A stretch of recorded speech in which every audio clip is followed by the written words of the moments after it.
Hi, my name is Becky Dymond. I'm a licensed mental health counselor in Florida, and I also am executive director for Lighthouse Palm Beach County, which is a nonprofit working with individuals coming out of sex trafficking. And I was invited to speak today to talk about perhaps what might be the downside of Valentine's Day for those who are not in a relationship or are in a difficult relationship. So the first thought is, how do you get through Valentine's Day if you don't have a significant other? And I think that's a really good question because my opinion is that we all have to be able to be comfortable in our own skin, whether we're in a relationship or not. If I am in a relationship expecting that other person to complete me, to fulfill me, things are going to get weird really fast because they are human and frail and faulty, just like I am. And I'm going to be leaning on them more than what's appropriate, often, usually more than what they can support or handle. And that's one of the first things that make a relationship start to crumble. So, what are some examples of self care or self love? Interesting, because I have had to navigate that myself after a long term relationship that eventually failed. And I had a friend that would say, "Hey, where do you want to go to dinner?" And I'm like, I don't know. It doesn't matter to me. It really didn't matter to me. But I had to learn how to go, I think I feel like Mexican or, whatever. And I literally had to take time to learn what did I like because I had subjugated that for so long with this other individual.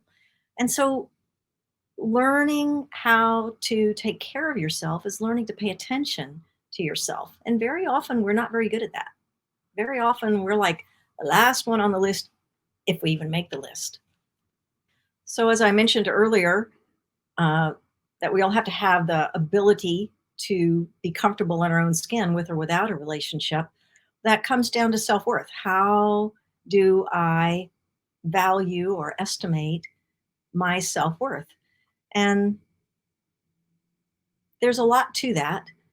For one, uh, in the addictions business, we often talk about a higher power. And that's a critical part. That's how I navigated that passage in my own life is being able to go, okay, you think about me like this, and you're the higher power. I am the lower power. And so that means probably I need to come into agreement with how you think about me, as opposed to sticking to my own opinion, which was pretty low about who I was and what my self worth was. So, very often, finding that connection to a higher power is a starting place for seeing our worth. And the other thing is to be honest, to have accurate evaluations. And if I don't have an accurate evaluation, then I need to find friends, coworkers, others who can see me a little more accurately and ask them, all right, talk to me. What areas do you see that I bring value to the equation? And while you're there, it's probably worth asking them, what areas do you see that I bring a negative? Because there's always a place to grow and to recognize that, to not beat yourself up about it, but it's just, part of it. I am not very good with electronics, right? It's a growth place for me. I sent an emoji video to my granddaughter the other day for her birthday, and I felt all grown up for just a few minutes. But everybody has growth edges where we're, becoming more of who we are supposed to be, who we're meant to be. All right. So another question to ask is, what does love look like if I'm also struggling with addictions? And you can have a love addiction just the same as alcohol or drugs or anything else. And addictions make me feel like I need X, whatever that might be. I don't have the capacity to live my life, to cope, um, to make it work without whatever that is. And a love addiction can be even worse, my opinion, which is free, even worse than some of the substance addictions because our culture kind of approves of it. Our culture says, you're a nobody if you don't have somebody, and there's just so much pressure there. But a love addiction means I'm willing to cross my own boundaries to serve someone else. All right. So boundaries are kind of where I end and where somebody else begins. And if I am not aware of that, then just as I mentioned before, I'll lose myself in that relationship. And that means I'm not bringing what I am capable of bringing to the relationship. But it also means I will do weird things because I'm so freaked out that you're going to leave, and then I will be alone. And then what do I do? I don't know how to do life by myself, right? So that makes me really vulnerable to being manipulated. In fact, many of the people that I've worked with coming out of trafficking end up trafficked not through chains and ropes and that kind of stuff, but through trauma bonding that goes very often goes back to a love addiction and lack of boundaries, that whole codependent kind of pattern of living. Oh man, you can get really hurt that way. Ask me how I know. So another question is, what does love look like in recovery? What does it look like healthy?